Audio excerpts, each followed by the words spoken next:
subject of epics in general. And then we will read some excerpts from the Anglo-Saxon Chronicle, and if we have time, we'll read some excerpts as an illustration from Homer's Iliad. So the last time we met, that was on Tuesday, we discussed epics, and we discussed epics first as specific cultural products of specific cultures. And these cultures are the products of heroic ages, so-called heroic ages. That refers to the classical period in the first few centuries of the modern era, the first few centuries, especially referring to the Germanic tribes, so that geographical location. So first we discussed, we contextualized the epics, we placed them in the context of these societies and their values, and we stated that the epics as cultural products, they proceed, results from these contexts, and they in turn disseminate the same values. So they serve pedagogical didactic function as well, in addition, of course, to being a source of entertainment, in addition to being a source of pleasure to very many people in the audience. That is the key thing about the epics. They were large, long, sprawling narratives that were loved and enjoyed by many, despite the often very grim and bleak subject matter. So we discussed epics first in that context, and then we talked about epic more specifically as a literary form. An epic is a literary form. It has a definition, so long narratives or poetic works that deal with the exploits of a hero or a group of heroes that have certain characteristics. We divided the epics into primary and secondary. Primary epics, those that were originally not written down, they were originally narrated, they were originally transmitted orally, recited aloud from memory by the bard, by the scop. And the secondary epics, the epics that were written down. The examples of the first type of epics, of course, Homer's Iliad, the Odyssey, and Beowulf. And the examples of the second type of epics, of course, Virgil's Aeneid, which recapitulates the themes from the Odyssey and from Iliad. And of course, epic as a literary form is not limited, despite the fact that we placed the epic in the context of the heroic, so-called heroic ages, despite the fact that we placed the epic in the context of masculine, warrior, aggressive societies, migrant cultures that relied on war most of the time. Despite this fact, of course, epic, those are original epics. Epic as a literary form has a longer history, and after Aeneid, we have also examples of epics in the later period, in the 17th century. For instance, Milton's Paradise Lost, often talked about as the last great epic, the last effort of the modern European English poets to overcome their Greek heroes and Greek idols and so on. So and we also talked about novel as the epic for the world which is without God, according to Judge Lukács, discussing as well of the fantasy, which is not really taken into consideration by Lukács, but we corrected in a way Lukács with Tolkien, who is also very, very important, and whose work can also, if you're interested in formal analysis, his work, Lord of the Rings, offers great material for the discussion of the modern epics and epic fantasy in particular. So that is the recapitulation of the things we covered on Tuesday, and now we are moving on to the more literary, more specific definition of the epic and more literary specific characteristics of the epic, also known as conventions. So there are two types of epics that we will be concerned with. One is Homer's or primary epic, and of course another is also primary, but another type of epic, and that is, of course, Old English, Germanic,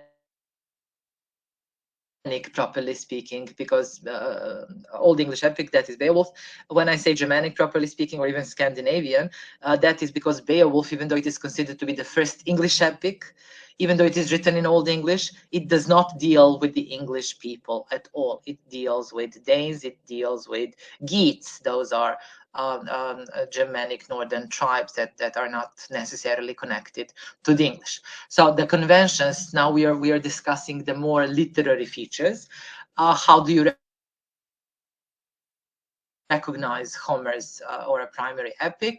Because Virgil's Aeneid, for instance, despite the fact that it was written as a secondary epic, despite the fact that it was written down and so on, it imitates Homer quite a lot. So these are the conventions of, properly speaking, Homeric epics. Invocation to the Muse, we talked about it. The goddess teach me the song, or the story of the hero.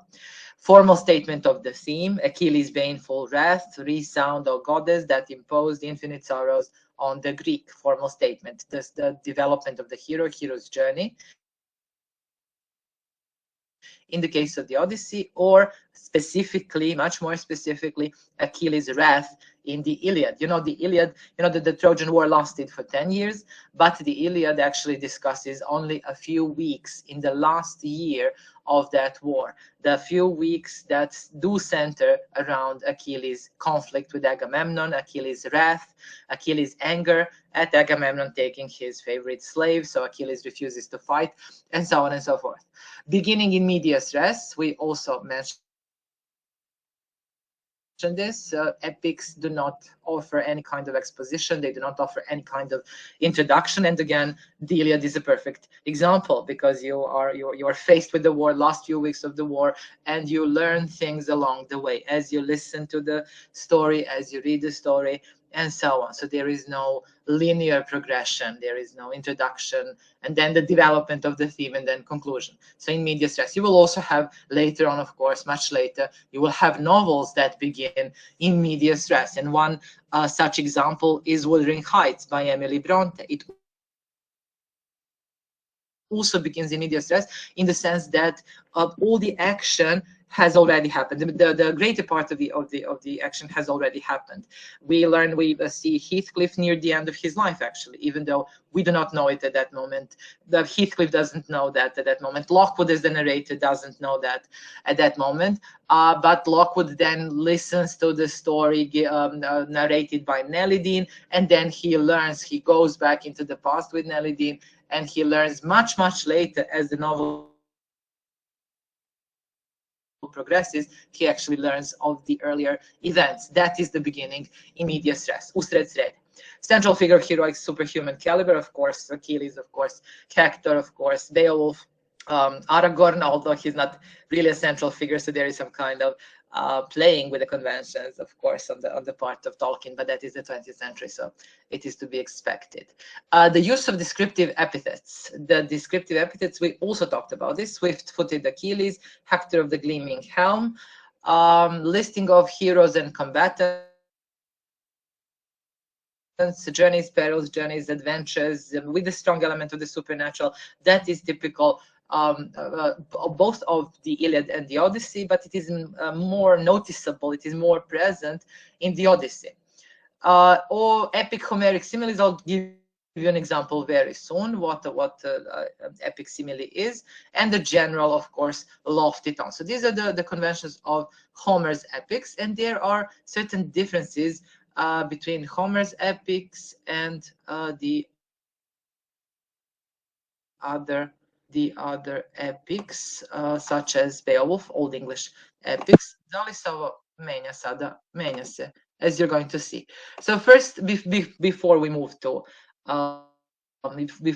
Beowulf, epic simile, just some definition and an example.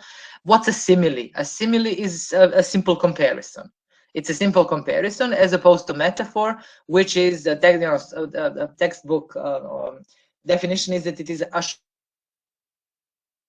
shortened, a contracted comparison, where you do not use the word like or as. So the simile is characterized by the use of like or as, whereas metaphor is characterized by the direct statement of identification between the two terms, which are not necessarily clearly related or clearly connected. And in Homer's epics in particular, you have an epic simile or Homeric simile, which is the extended version of a simile. Meaning that the comparison is so elaborated that for the moment it stops the action from happening, it stops the narrative, and it forms some kind of digression. And as you can see here in the definition, it compares one complex action rather than just one thing with another, the approach of an army with the onset of storm clouds. And it is called Homeric simile as well, even though it is, as I said already, it was used by a variety of other authors, including even Milton in the 17th century, Virgil, of course, in the 2nd century AD, and so on. So what is an epic simile? What is an example? Think of a catch that fishermen haul into a half-moon bay in a fine meshed net from the white caps of the sea. How all are poured out on the sand in throes for the salt sea, twitching their cold lives away in Helios's fiery air. So lay the suitors heaped on one another. So instead of saying, this is, I think that I've included that particular event and that particular illustration in the presentation. Odysseus, after he returns home to Ithaca, Odysseus killing the suitors who want the hand and especially the land of his wife Penelope.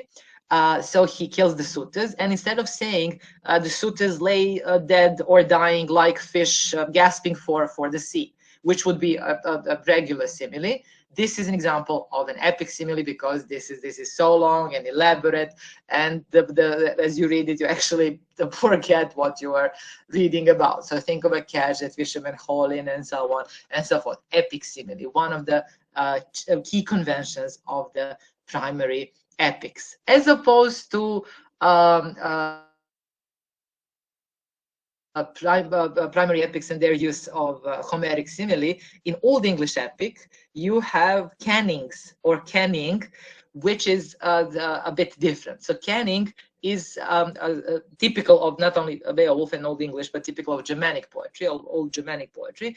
It is a compound metaphor, complex metaphor, like a složena, compound, složenica, compound metaphor, and the word canning comes from the verb can, which means to know, and you have can actually in Scottish dialects and in those dialects, Scottish, Welsh, and so on. So it is a compound metaphor in the sense that it combines two terms, Whale's Road and Swan's Path, for instance, for the sea. And it is in all Germanic poetry, in Beowulf especially, it is also characterized by something which the critics call ironic understatement, meaning that they have a very obviously, because of the migratory way of life, because of the aggressive masculine way of life dominated by war primarily, they have this some kind of irony, some kind of detachment regarding life and regarding human beings in particular.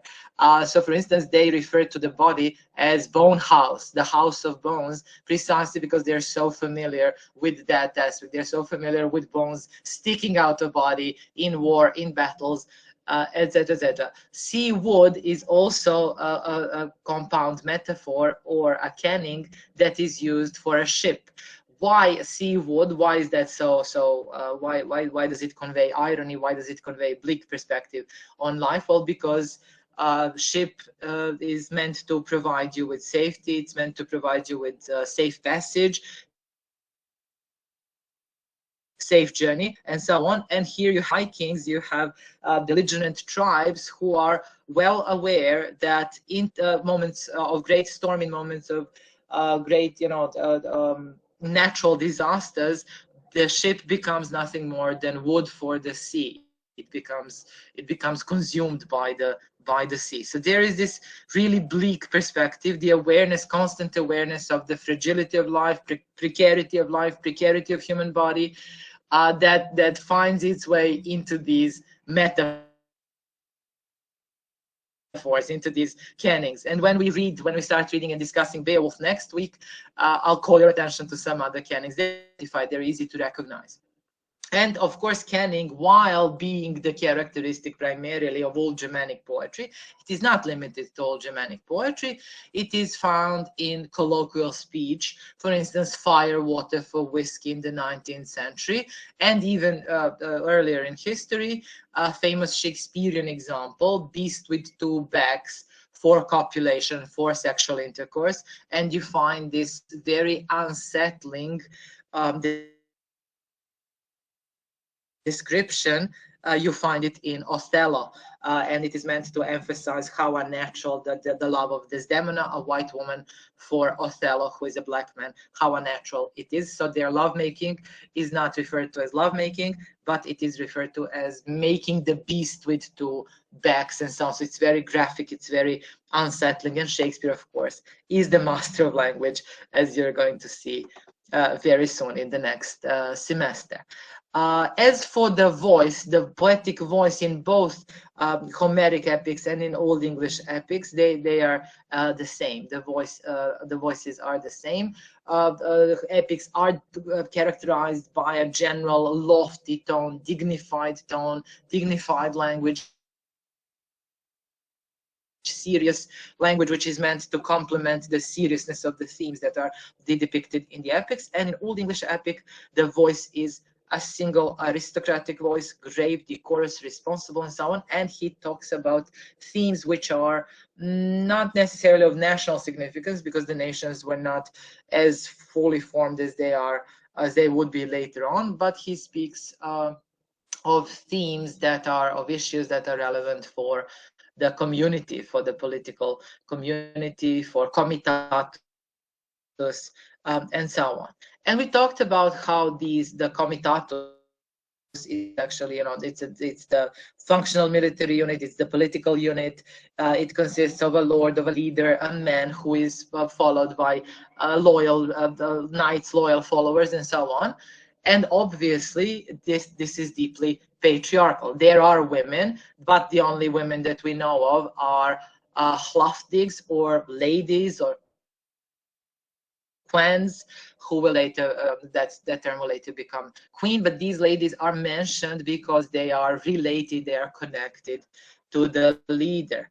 And on this kind of perspective, not only on life, but also on social organization, on men and women, it continues, it is transferred from the actual social reality, it is transferred into the epics. So Old English epics are deeply patriarchal. And you will see in the as well, when Hector, for instance, when he ponders how he will ask Achilles for some kind of truce or some kind of deal, he says, well, I cannot be entering a deal with this man. We are not a boy and a girl. We are not lovers, and so on. And I will not die defenseless without my armor, or as a woman. So being a woman in this world of epics is very humiliating. And that's why, and this is so deeply ingrained that in the 18th century, enlightenment and everything, in the 18th century, you still have a mock epic, which is comic, which is humorous, precisely because the hero is a woman, because being a woman is a big joke and you cannot be a hero. So Old English epics, just like Old English societies, just like Germanic societies, Germanic old cultures, they are deeply patriarchal, to the degree that in earlier poetry, the words for man and warrior are interchangeable. So what makes you man is your aggressiveness, your warlike capacity, your physical abilities, again employed in war. And a woman cannot be a warrior, and the woman therefore is lesser than a human being, lesser than a man. And a Germanic society, not surprising, of course, was wholly dominated by males. Women are rarely mentioned. They are mentioned in context of death, in the context of, as you're going to see in Beowulf, in the context of the preparation of dead bodies for burial, the funeral rites, and so on. That was their task. And also in times of relative peace, or moments of relative peace, women are represented and depicted as pouring mead, showing off the husband's gold, being the living displays of the husband's economic power, and so on. And they are mentioned in history also if they are wives or daughters of kings. So there is no romantic love, and that remains true not only for historical societies. That is also true for the literature, epics, but also elegies, which are products of these societies, including, of course, Beowulf, as you're going to see. Now, in order to illustrate this, in order to illustrate how this attitude was pervasive both in history and in literature of the period, I want us to read first some examples from the Anglo-Saxon Chronicle. Now, if you remember, the Anglo-Saxon Chronicle was initiated by King Alfred the Great in the last decade of the 9th century, and it represents a curious historical anomaly. It represents a curious aberration because it was continued in Old English long after the Norman conquest. So it was continued until approximately 1152, and the conquest took place in 1066. And these excerpts from the Anglo-Saxon Chronicle, they do offer great illustration of these masculine, aggressive, heroic ages which produced epics. So my point is, again, we are dealing with the written products, but there in, for instance, the Chronicle, which is meant to be history, and which is meant to be literature, which is why this literature is so difficult for the modern reader to accept and perhaps to enjoy.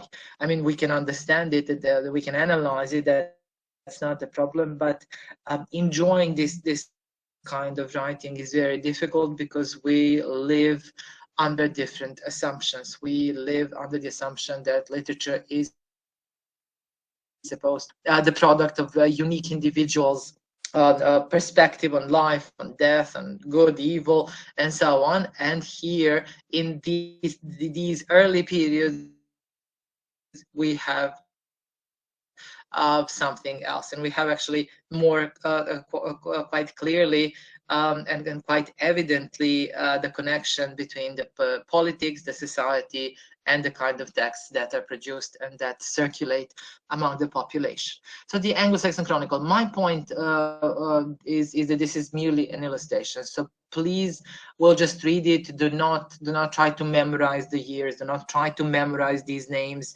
these kings. It is impossible to follow them all. This is just an illustration to see what is actually selected, what is regarded as important enough to be written down under the order of the king in Old English language. So the king is deliberately creating a record, a written record, a history. What is it that they considered to be important and relevant? And let us read some examples. So this is the part from the Anglo-Saxon Chronicle that depicts the 7th century, AD 601. This year, Pope Gregory sent the pole to Archbishop Augustine in Britain. Remember, Augustine of Canterbury, with very many learned doctors to assist him. And Bishop Paulinus converted Edwin, king of the Northumbrians, to baptism. This is what Venerable Bede also writes about in his Ecclesiastical History of the English People. And he writes about specifically Paulinus and the conversion of Edwin in the chapter discussing the parable of the sparrow. In 603, so what is regarded as important is, of course, Christianity. Christianity is dominant in these texts, and it has to be dominant because the texts are produced by Christians. Christians are the ones who are literate, so obviously they will highlight this. 603, this year Eden, king of the Scots, fought with the Dalrithians and with Ethelfrith, king of the Northumbrians, at Teagston. where he lost almost all his army. Theobald, also brother of Ethelfrith, with his whole armament, was slain. None of the Scottish kings durst afterwards bring an army against this nation. Herring, the son of Hassa, led the army thither. So pay attention. Fought with king, his army, his whole armament, slain kings, nation, son of Hassa, led the army, and so on. So a pattern emerges. AD 607. This year, Ceolwulf fought with the South Saxons, and Ethelfrith led his army to Chester, where he slew an innumerable host of the Welsh. And so was fulfilled the prophecy of Augustine, wherein he says, if the Welsh will not have peace with us, they shall perish at the hands of the Saxons. There were also slain 200 priests who came thither to pray for the army of the Welsh. Their leader was called Brockmail, who with some 50 men escaped thence. So again, pay attention to how unstable this period is. So 601 Christianity is received, 603 wars and battles, 607 4 years later, again wars and battles. Led his army, slew, perished, slain, leader, and so on. So again, it's the same pattern. What matters are battles, what matters are leaders, what matters are men and their bloody conflicts. 611, this year, so again, 4 years later, this year, Cynegils succeeded to the government in Wessex and held it 31 winters. Cynegil was the son of Ceol, Ceol of Catha, Catha of Cynric. 614, this year, Cynegils and Wichelm fought at Bampton and slew 2,046 of the Welsh. So constant fighting. This is what is meant by heroic ages. This is what is meant by primarily, dominantly belligerent lifestyle. So there is, of course, these people settled, these people formed their little kingdoms, but they kept fighting. They retained that way of life from the migrant tribes that settled in the British Isles, from the Angles, from the Saxons, from the Jutes. 642. This year, Oswald, you've heard of Oswald, or you will hear of Oswald, and Penda, they are mentioned in the British history textbook. This year, Oswald, king of the Northumbrians, was slain by Penda, king of the Southumbrians, at Mirfield on the 5th day of August, and his body was buried at Bardney. His holiness and miracles were afterwards displayed on manifold occasions throughout this island, and his hands remain still uncorrupted at Bamberg. The same year in which Oswald was slain, Oswic, his brother, succeeded to the government of the Northumbrians and reigned 2 less than 30 years, meaning he reigned for 28 years. So again, men, leaders, wars, rulers. That is what matters. That is the kind of history that was kept. That is the kind of history that was regarded as valuable enough to be recorded, to be written down at the time when writing things down was actually very difficult, when there were no printing presses, when there were no there was no easy way to create these kinds of documents. As for gender, we said that these are obviously aggressive, masculine, patriarchal cultures, and these values are reflected both in history, both in non-fictional texts and in fictional texts, and there's there's not such a great difference between these two types as it is today, for instance, or as it will be later on. So in terms of gender, women appear very rarely, and they are mentioned as mothers, as daughters of kings, or somehow related to the kings.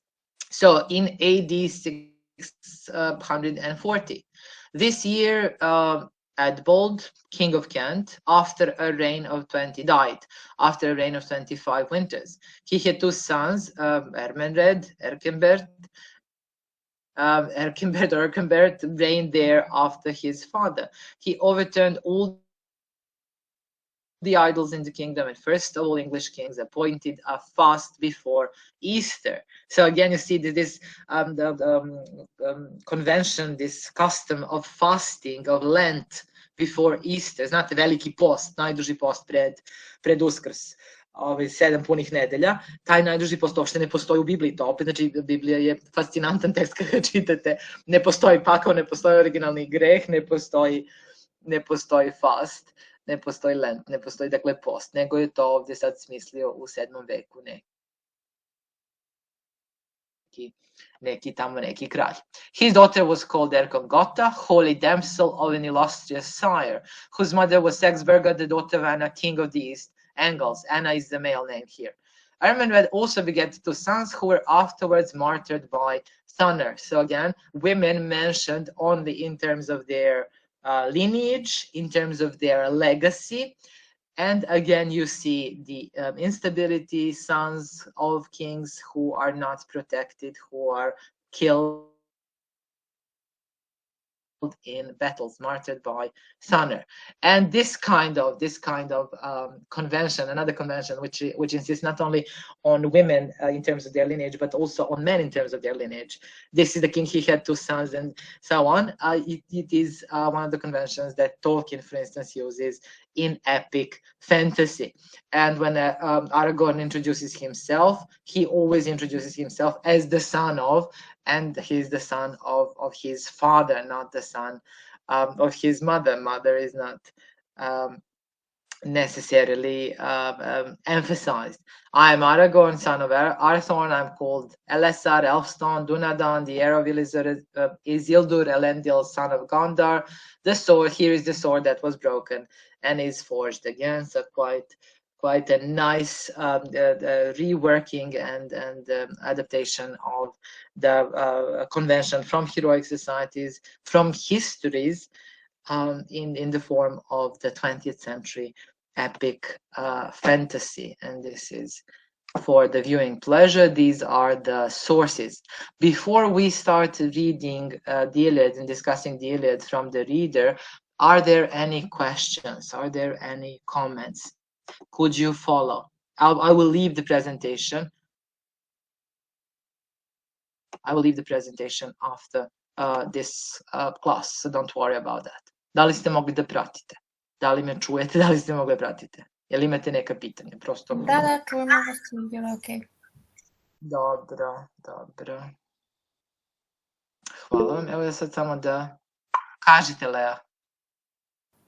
Ja samo imam jedno pitanje vezano za ova pitanja. Rekli ste već na kolokvijumu da budu po 2 kratka pitanja. Pa jel da očekujemo da ta pitanja budu nešto vezano za ovoga što je na prezentaciji? Kako mislite da budu pitanja? Za šta treba da budu vezane pitanja ako ne za prezentaciju? Hoćete, molim vas da mi kažete. Jel vi mislite da ja vama sad predajem ovo, a postavit ću vam nešto potpuno drugo za ispit? Naravno da će biti samo ono što radimo, već sam rekla, samo ono što radimo na časovima. Dakle, pitanje bi moglo da bude, ne znam, koje su konvencije primarnog epa i dajte sad neke primere iz ovoga iz ovih tekstova koje budemo radili. Dakle, može da bude nešto u tom smislu. Ili bi pitanje bilo, ne znam, koja je razlika između Homerovske simili i Kenninga, pa da date primer Homeric simili i da date primer Kenninga. Razumete? Znači, samo ovo što radimo.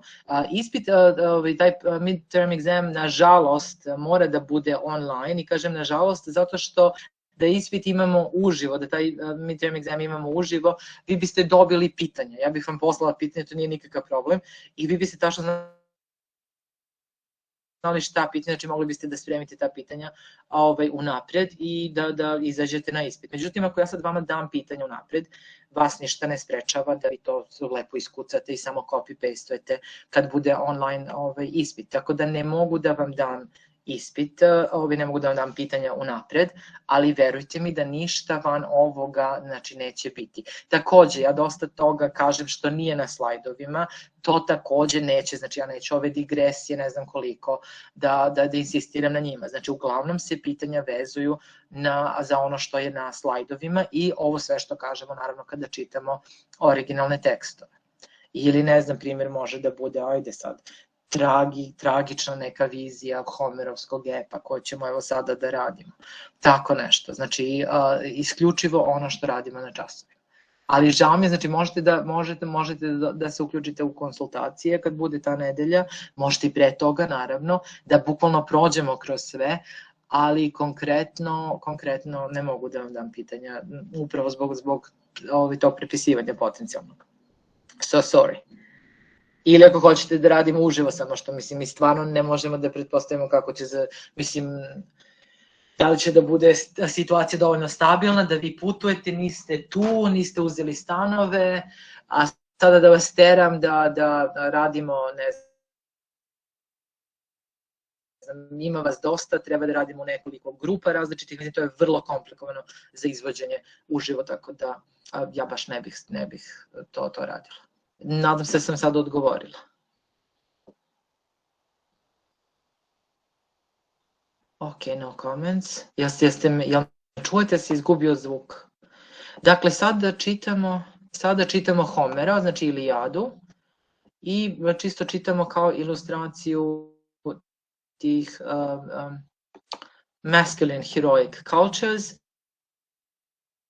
and also how these cultures and how the cultural products, how the literary products within this context, how they are aware of the tragedy. Well, yeah. Okay, let's read the first. It's page 12, if I'm not mistaken. The first part. So we are reading excerpts from the Iliad that detail the death of Hector and everything that leads to the death of Hector. You will be discussing the death of Hector with Marco tomorrow, and now we will just cover some parts some chapters, very short chapters, detailing what led to the death of Hector. So this is book 22. Priam and Hecuba, his mother, so Priam the father, Hecuba, his mother, failed to dissuade Hector. So Hector will fight Achilles. He's meant to fight Achilles, and his father, he's a Trojan prince, his father and mother tried to persuade him to give up on this idea. However, he doesn't, of course, because this is a patriarchal society, because it is a patriarchal culture. First, it is the father who speaks, old father Priam, and he basically tries to move Hector, not necessarily by appealing to his sentiments, not by appealing to his emotions, but he tries to move Hector by telling him that he will die, the city will be left unprotected, and the Greek soldiers will kill all the people inside the city walls, including Hector's old father Priam, and his body will be dishonored. His body will not be buried properly, and so on. Which ironically is the fate that awaits Hector. So somewhere in the middle, somewhere in the middle of this particular chapter.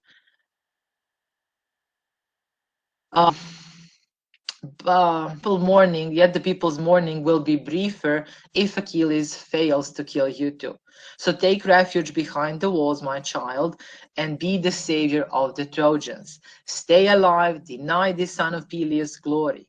Have pity on me too while I live, I, poor wretch, for whom it seems Father Zeus reserves a dreadful fate.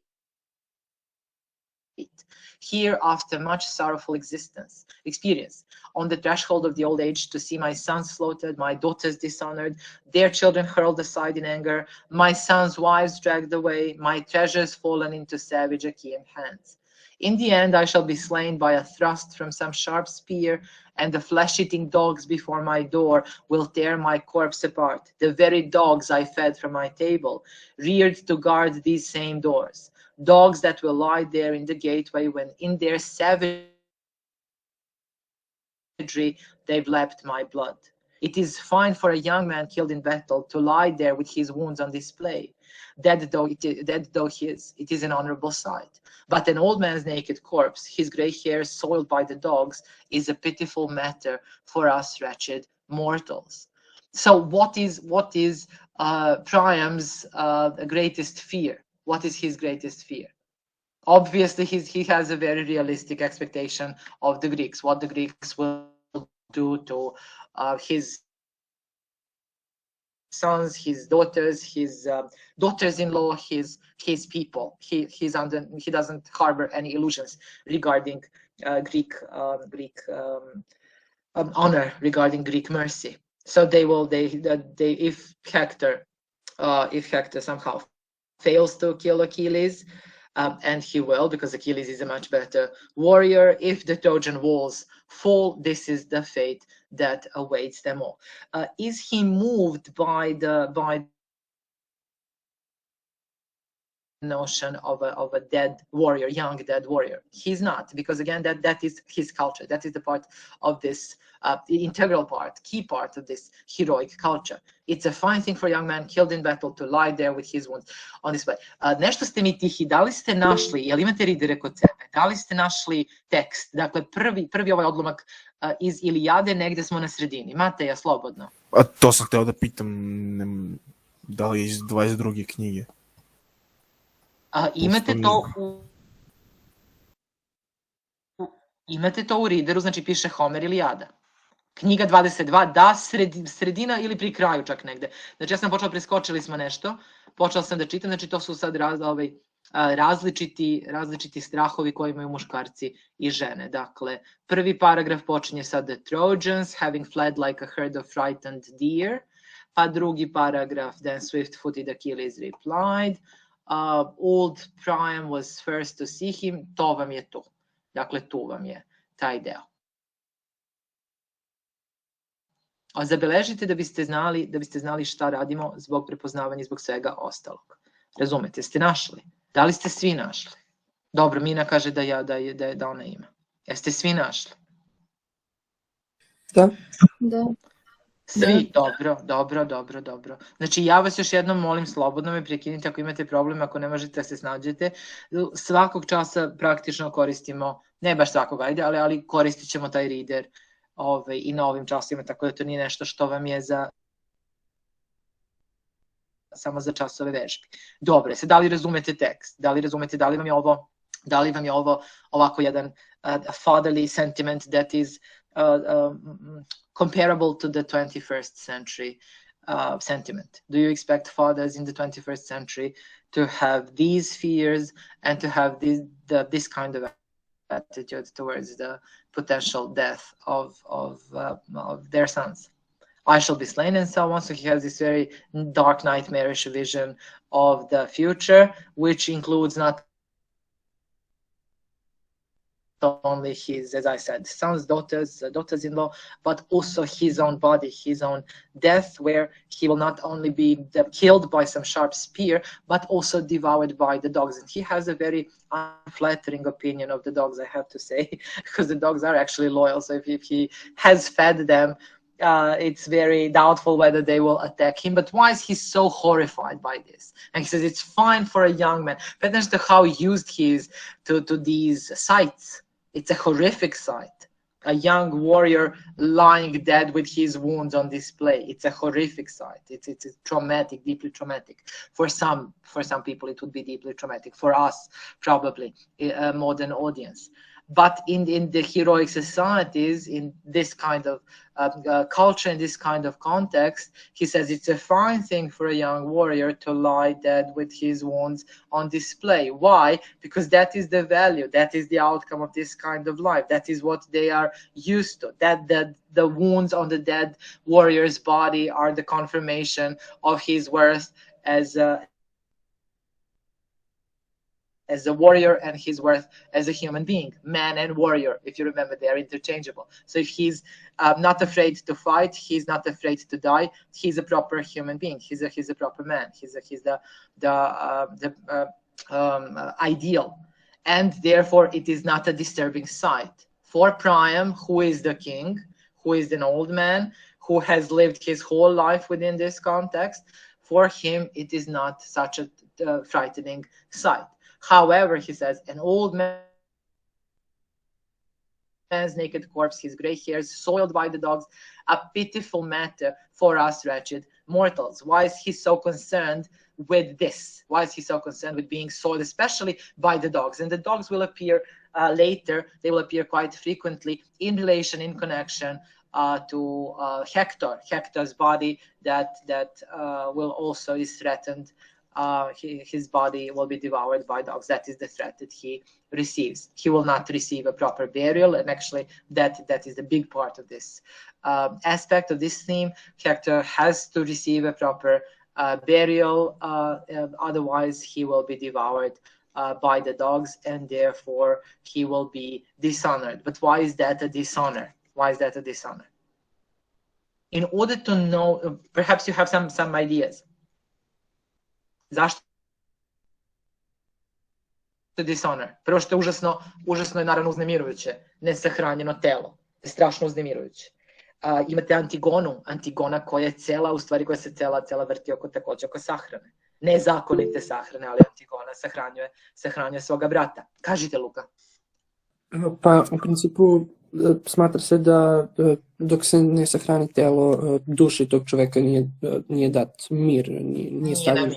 Da, to je nekakva možda hrišćanska ideja, ali u stvari, zato kažem, da li znate, u stvari u grčkoj mitologiji, in Greek mythology, you go to the underworld and you spend eternity in the underworld in the same, your soul spends eternity in the Hades, in the underworld, in the same form, in the same shape that your body was at the time of death. So in Hades, you have people who died, you have souls of people who have died peacefully, and they look like their old selves, regular, normal people. And you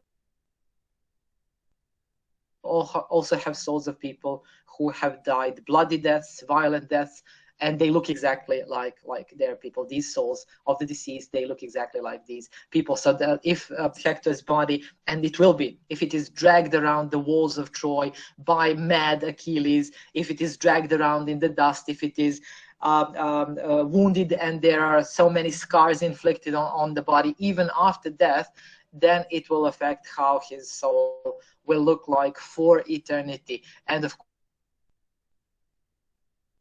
course, he is a great warrior, will be dishonored because these are not necessarily the wounds that are received in battle. These are the wounds that are inflicted onto his passive body after his death. So he is humiliated in death. And it is really a monstrous, just think about it. It is a monstrous notion, a monstrous idea to deliberately destroy, to deliberately inflict additional wounds, additional damage to the already dead body.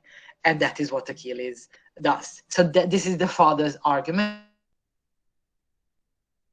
The father's argument, which confirms the validity of this model, of this cultural context.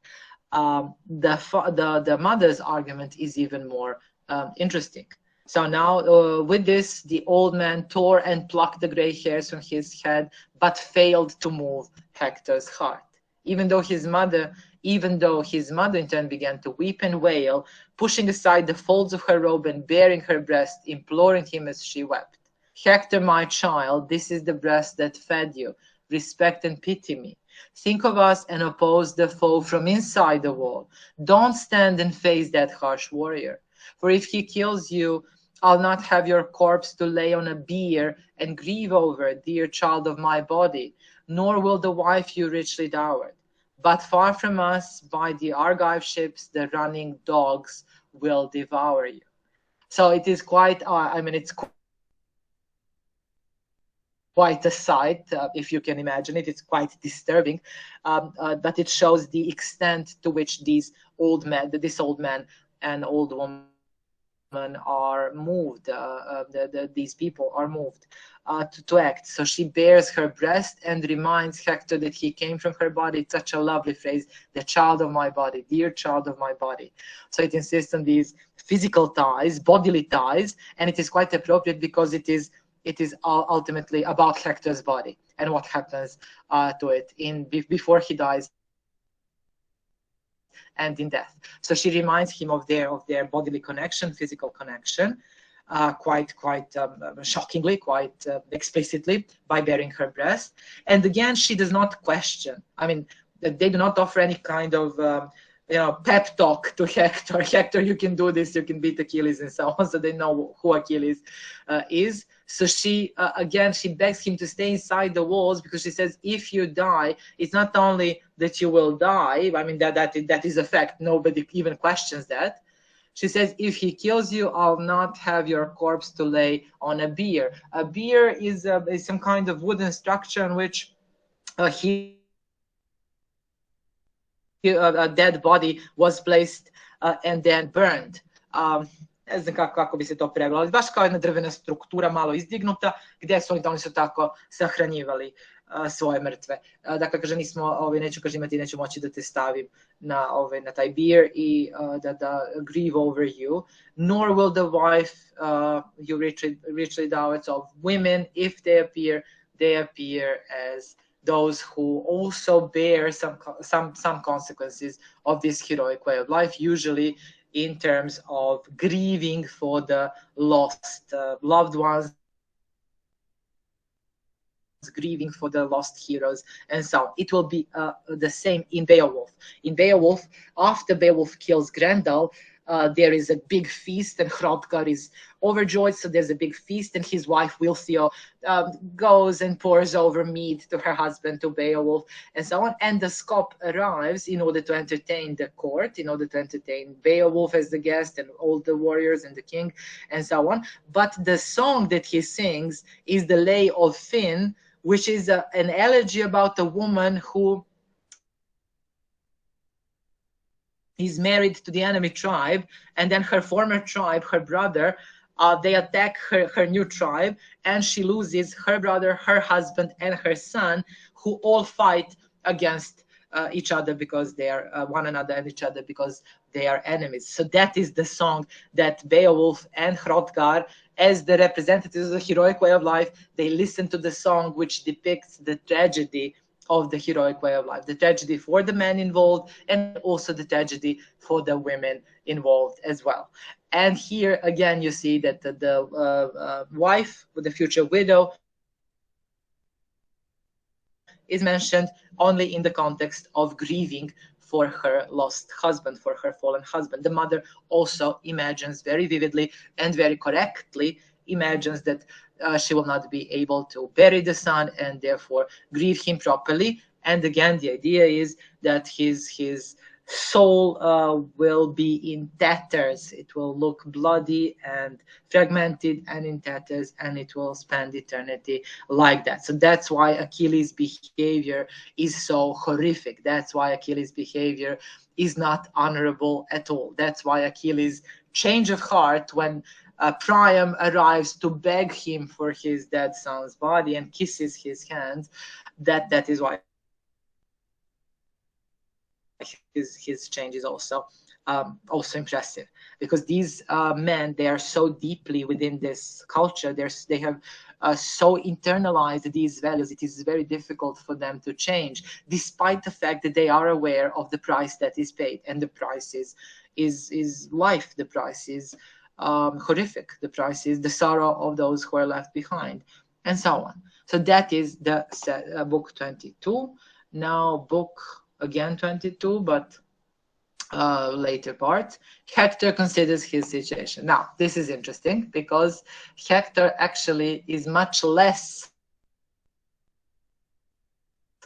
determined than he appears. So he is, even though he appears to be, stony-faced and stoic and ready to die, he is only a human, and that is the brilliant part actually in the Iliad, and that is why I actually like Hector so much, because he's only human.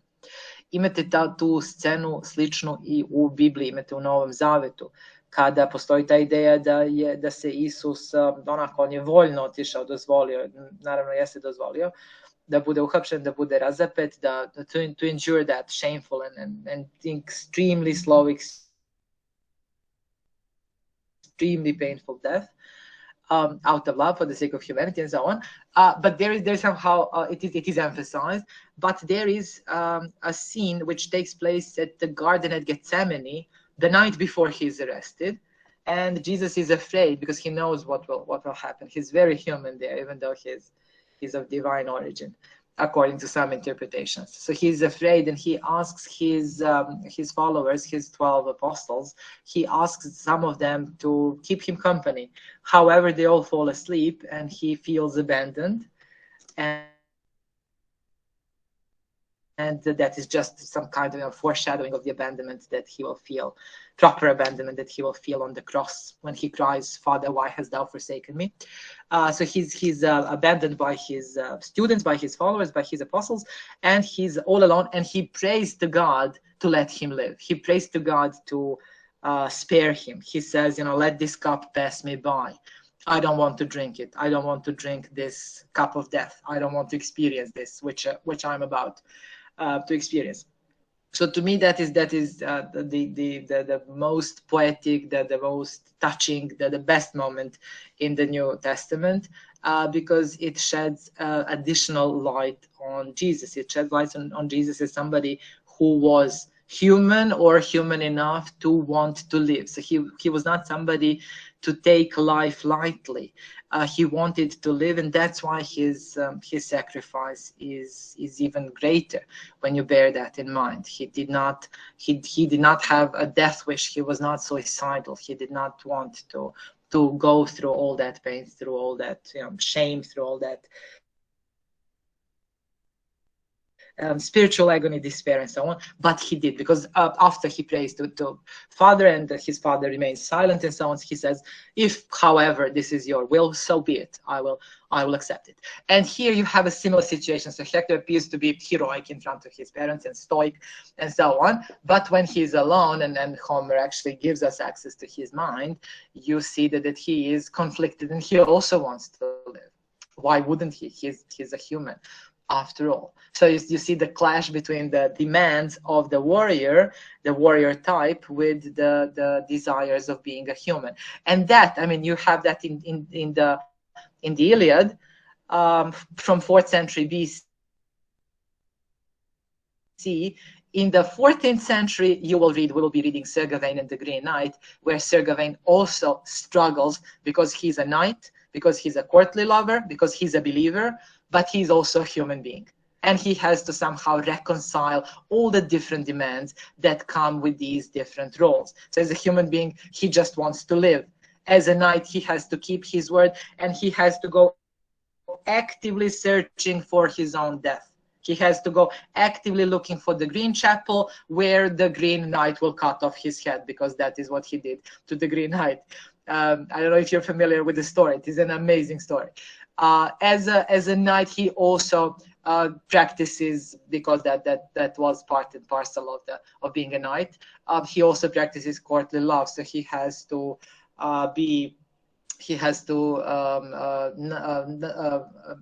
avoid offending the lady of the castle, and at the same time he has to remain chaste, because he has Virgin Mary on his shield. He has to be Christian. He has to have faith in God. If you have faith in God, you're not afraid of death. But he tries to stay alive, because he wants to be alive. Is he a good believer? Is he a good knight? Is he a good courtly lover? And so on. That's why this is one of the greatest romances of the 14th century, not only in England, but also in Europe, as you're going to see. So here again, what you get in the simplified version is not, of course, when I say simplified, I simply mean that there are fewer roles that Hector has to reconcile. It does not mean that it is simple aesthetically or in any other way. So Hector has to reconcile him being a human being who wants to live, and he has to reconcile that this urge to live, which is deeply human, which is very understandable, has to reconcile it with the demands of the warrior culture, which prescribes that warrior is not afraid to die. The warrior is not moved by pleas. The warrior is not moved by tears, even the tears from his own parents, and so on. So they entreated their dear son with tears. Da li ste našli sad ovo? Znači, ovo vam je sledeće. Hector considers his situation. Yes. Našli smo. Da. Svi, dobro. Ja čujem samo dvoje, ali pretpostavljam. Deco, molim vas, znači 63 vas ima, 66 u stvari ovde mi pokazuje. Znači, molim vas, pratite i molim vas, kažete mi, ne postoji način da ja znam da vi imate neki problem. Morate da mi kažete. Dakle, možete malo da eventualno usporite? Da usporim? Da usporim, kako hoćete, aha. Dobro. So they entreated their dear son with tears, but all their earnest pleas could not change Hector's mind, and he waited on great Achilles' advance. Like a snake in the hills, full of venom due to the toxic herbs it eats, that glares balefully and rides inside its hole, waiting as some man approaches, so Hector held his ground. How do we call this convention?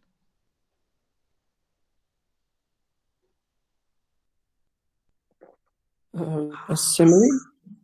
Ali kakva simili? Čim imate like, to vam je poređenje. Like i as, to vam je uvek simili ili comparison. Ali kako je ovo poređenje? Zašto on ne kaže samo Hector stood his ground like a snake? Epic simile. Bravo, to ovo je epic. Tako je, ovo je epic simili zato što je dugačko poređenje. Zato što ne kaže Hector stood his ground like a snake, like a hidden snake.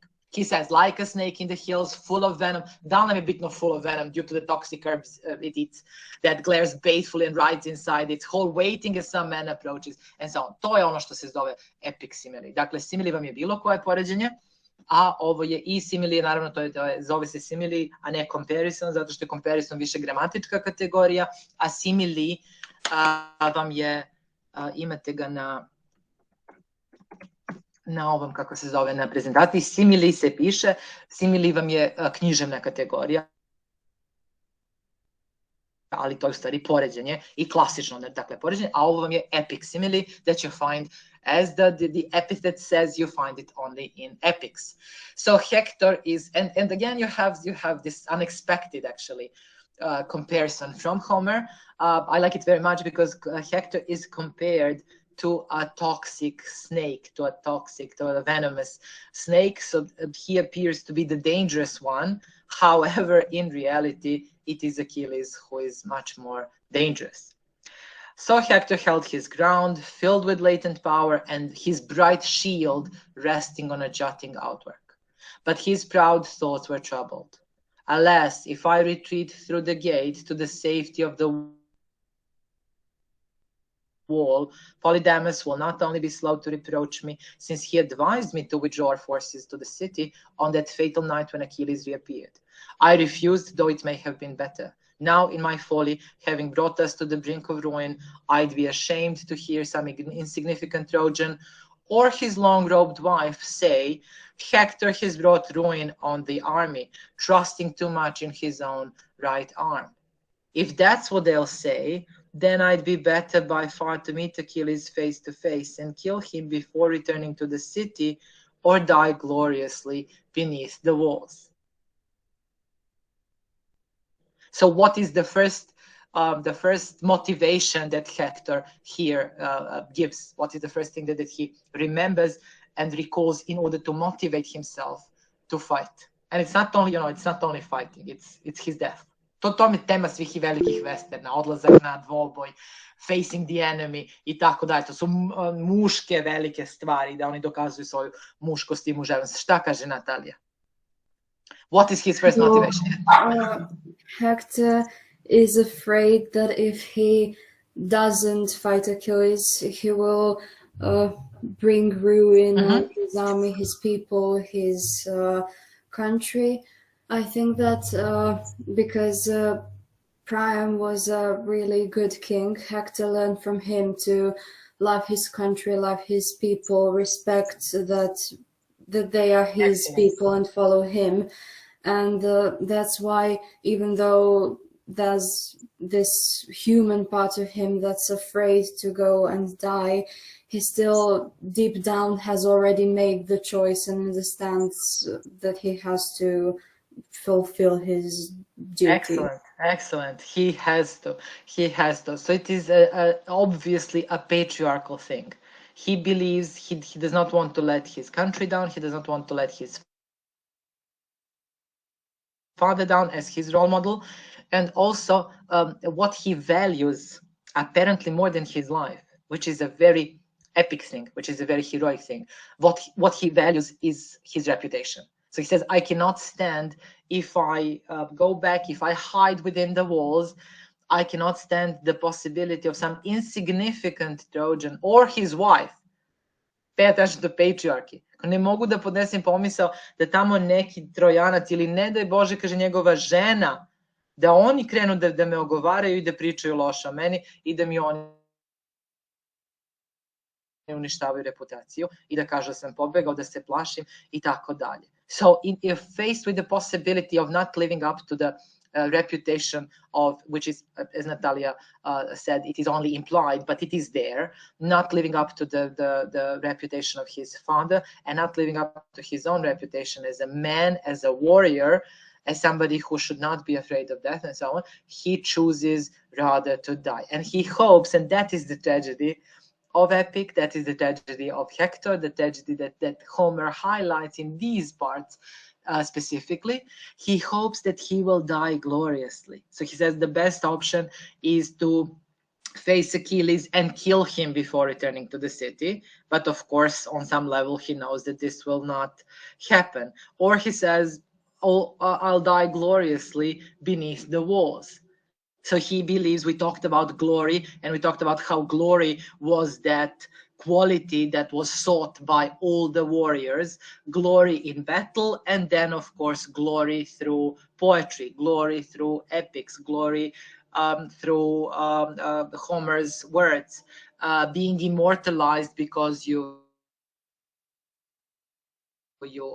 die gloriously, you fight gloriously, you die gloriously. So he hopes for glory. But what happens when he leaves the city, when he leaves the safety of the city walls and then goes to face Achilles? What happens to Hector? He loses his nerve, he loses his courage, and he starts running around the walls of Troy. He cannot fight. He's too afraid, and Achilles is pursuing him. But then, like a proper hero, not like the heroes that are celebrated in these epics, but like a proper hero, he decides at some point that he has to stop running and he has to face his destiny, and his destiny is to be killed by Achilles, painfully, also horribly, and he has to have his body ruined and dragged around in the dirt, and so on. And he accepts all that. So he does not even die gloriously. That's the point. Of course, I could ditch the bossed shield and heavy helmet, lean my spear on the wall, and go and promise peerless Achilles. He'll bez premca, peerless, nema on svog premca, nema, znači jedinstven, vrhunski ratnik. I could lean, I could, visually, physically show him that I'm not about to fight. I could go and promise peerless Achilles to return Helen and her treasure to the Atridae, Agamemnon's family. So Agamemnon, Helen was Agamemnon's wife, who fell in love with Hector's younger brother Paris, and she left Agamemnon. That is the cause of the war. She left Agamemnon and ran away with Paris, and also took a lot of treasure from Agamemnon. So that is what initiated the war. So now Hector says, well, I could tell him that I will give back Helen, because Helen is an object to be traded between men. So he says, I will promise Achilles, I will return Helen, I will return her treasure to Agamemnon's family, all that Paris brought in the hollow ships to Troy to begin this strife.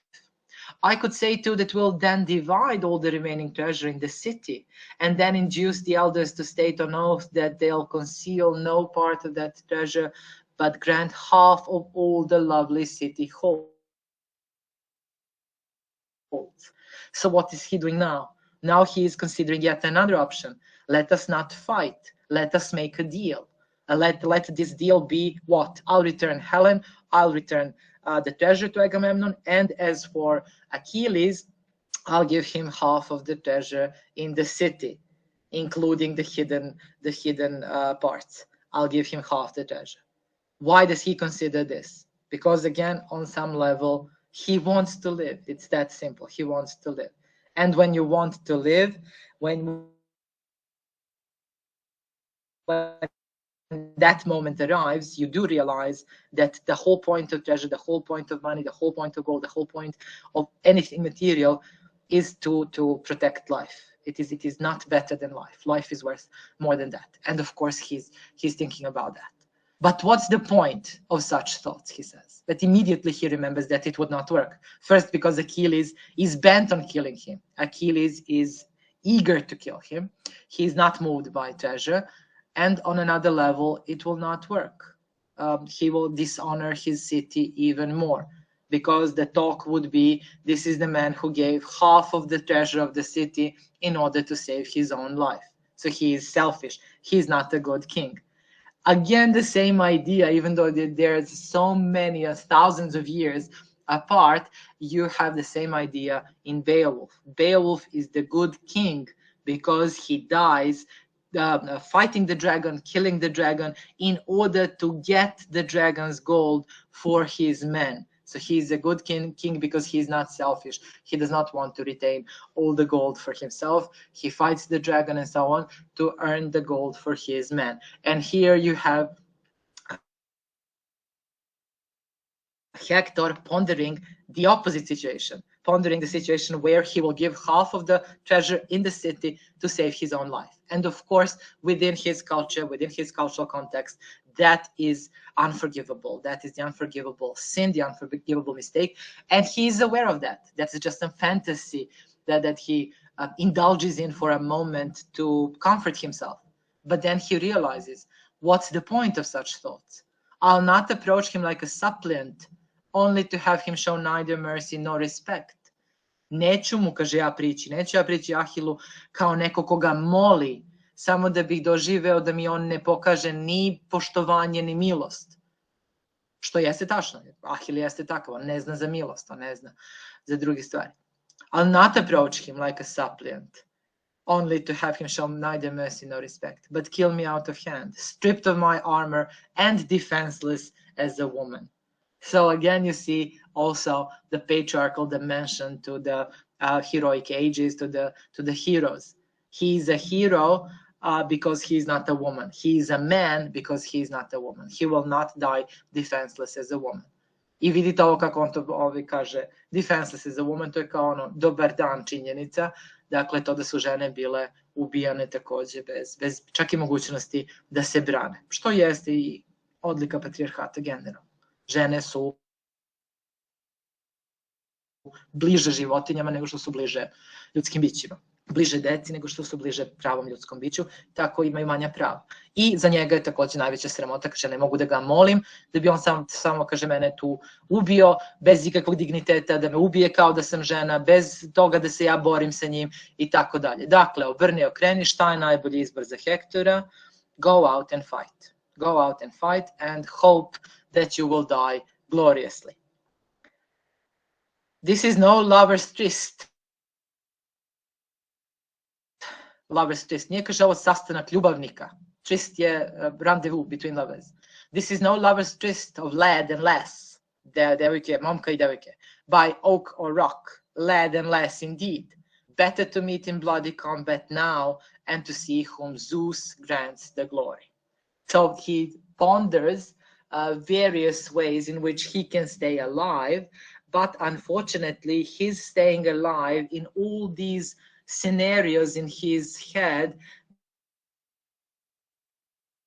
they are not compatible with him retaining his reputation as a warrior, as a prince, as the future leader of his men, and so on. If he stays alive in these cowardly ways, he will not be respected by his men. He will not be respected by his people. He will not be respected even by women. That's why he mentions some insignificant Trojan or his wife.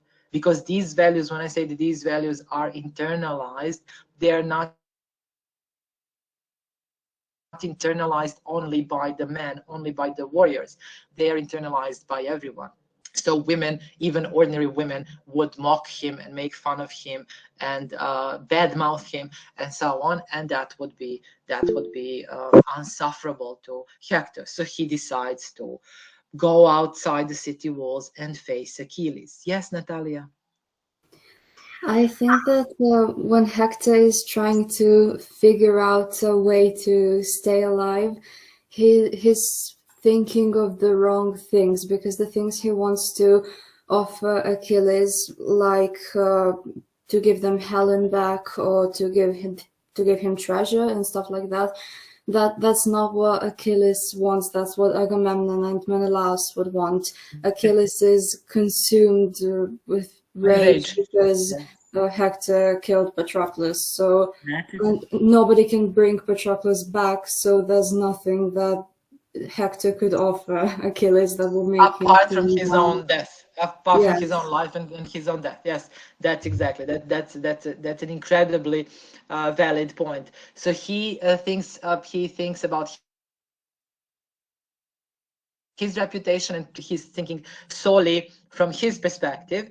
But as Natalija says, additional perspective is equally important, and that is that none of these things would move Achilles. He's not moved by material possessions. He's not moved by treasure. He does not even care about Helen. He's there to fight because Agamemnon invited him. So he's not the kind of, he's not the politician type. He is a warrior, and he's consumed with rage. He's consumed with anger because Hector did kill his, well, depending on different interpretations, his friend, his lover, boyfriend, and so on. And nothing will satisfy Achilles. But there is, of course, another thing that you have to bear in mind, and that is that Achilles, if he kills Hector, he's fated to die young. So you see how one death, one tragedy begets another tragedy, and then begets another tragedy, and so on. So it is a cycle of tragedies and the cycle of deaths. Yet it is celebrated. Yet it is depicted as the only way of life that is possible. While all the time, the poet, he's telling, this is Homer speaking to his audience, he's very much aware, they're all aware of the price that is involved. They're all aware of that tragic heart of the epic. Well, so now the next part, book 22 again, Achilles chases Hector around the walls. While he stood there thinking, Achilles, peer of Ares, the god of war, Greek, god of war, approached, so Achilles approached, the plumes of his helmet nodding, plumes, ukrasno ono perje, brandishing the mighty spear of Pelian ash in his right hand, high above his shoulder, his bronze armor blazing like fire of the rising sun. So can you visualize him? Can you picture him? See, he is very scary. He is very scary. Now Hector was gripped by fear and trembling at the sight of him, afraid to stand his ground by the gate, set off running. Pay attention to how many verbs there are depicting the reaction of Hector. Gripped by fear, trembling, afraid to stand his ground, set off running. So this is the moment his reputation dies, because he breaks the most important rule, which is you have to stand your ground, you have to fight, you have to face the enemy. The rule, of course, of heroic warfare, of these heroic duels. And you have that revisited not only in you have it not only in the Iliad, but you have it revisited in a variety of later cultural products, including very many westerns. Znate, postoje razni westerni, oni nisu svi vezani za duele i za ove dvoboje, ali postoji recimo western koji se zove High Noon, tačno u podne, koji je smatran dugo godina i kritikovan od strane i publike i kritičara da to nije pravi western, zato što to je jedan ostareli šerif, on treba da ima dvoboj, tačno u podne, ali on ide i traži pomoć od drugih, traži pomoć od sugrađana, i onda su ga strašno kritikovali zato što to nije western, znači pravi western, on mora da izađe and he has to draw. Whether he draws first or second, whether he stands on his feet, whether he's alive or not, that's less relevant. What is more important is the fact that he has to accept the challenge and he has to face his opponent. Tako da tu imate tu konvenciju koja je, znači, bukvalno konvencija iz herojskih epova. Iz tih epova, znači, imate konvenciju čak i u tom Hollywoodu 60-ih i 70-ih. Achilles, confident in his own speed, pursued him like a hawk, swiftest of birds, swooping on a timorous dove in the mountains, darting towards her with fierce cries as she flees, eager to seize her. So Achilles ran, and Hector fled as fast as he could in terror below the Trojan wall. What does this exemplify? Again, are you familiar now with this particular device, with this particular convention? Like a hawk, swiftest of birds, swooping on a timorous, meaning frightened dove in the mountains, darting towards her. Kako ovo zovemo? Kažite, Mateja? Pa isto epsko poređenje. Tako je, Homeric simile or extended simile. Here, pay attention. The dynamic is a bit different. First, when he was not facing Achilles, Hector was compared to a venomous snake. Here, with Achilles following him, running after him, Hector is compared to a timorous dove, uplašena golubica. I vidite kako ga sam autor, kako ga sam Homer feminizira, kako ga predstavlja kao nekoga koje u ovoj, in this kind of relationship, in this kind of dynamic, as somebody who is feminine, because femininity is there to be afraid, to be chased, to be consumed, and so on. So like a hawk and timorous dove. So Achilles ran and Hector fled as fast as he could in terror. So he is now facing existential terror because he realizes that he's going to die, and he runs for his life. Passing the lookout point and the windswept wild fig tree, along the cart track they ran, leaving the wall behind, and came to two lovely springs where the waters rise to feed the eddying scamander. Došli su, kaže, do jednog mesta gde dva potoka, jedan topao, jedan hladan, kaže, oni se uzdižu da bi nahranili. Scamander is a river god. Eddy je vrtlog, znači vrtložnog ovog boga koji živi u toj reci koja je puna vrtloga, Scamander. One flows warm and steam rises above it as smoke from a fire, while even in summer the other is ice water, cold as freezing snow or hail. Nearby, i ovdje imate cold as freezing snow or hail, ovdje imate obično poređenje. Vidite koliko je kratko to poređenje. Nearby are the fine wide troughs of stone where the wives and daughters. Trough je valov iz kojeg konji piju vodu, ali također to znači ta posuda u kojoj su one hvatale vodu, ove žene pa prale odeću.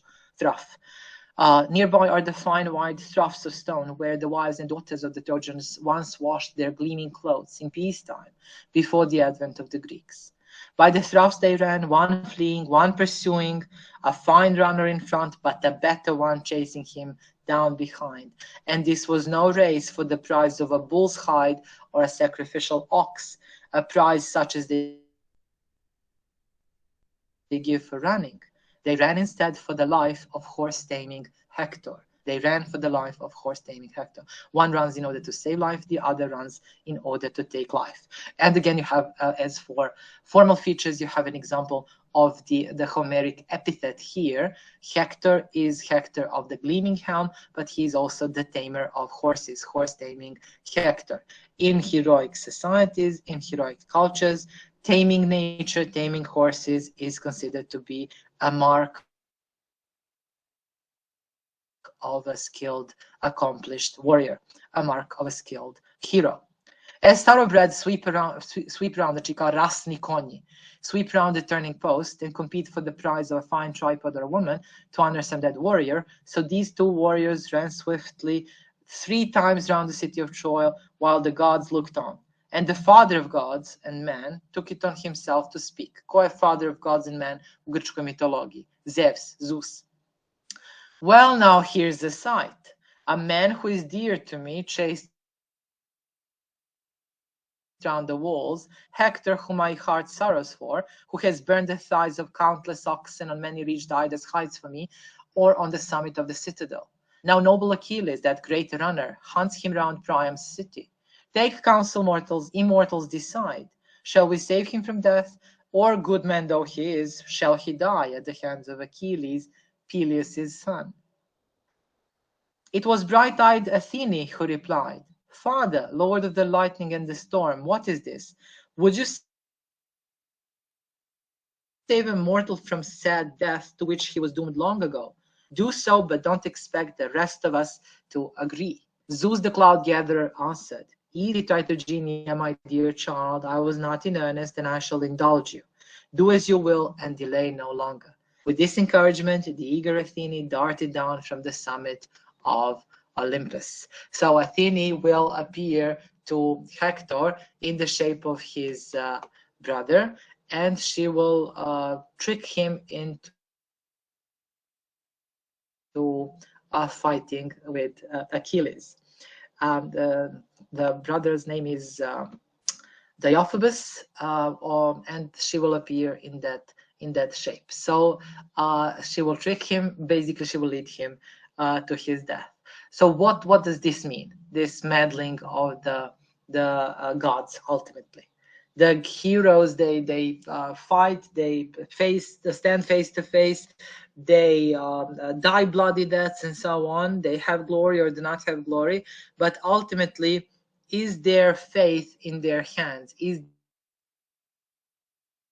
their life in their hands? Is their death in their hands? Not at all. According to this particular episode, it is all in the hands of the gods. So it is gods who decide. And pay attention to how amused they are, how cruel they are.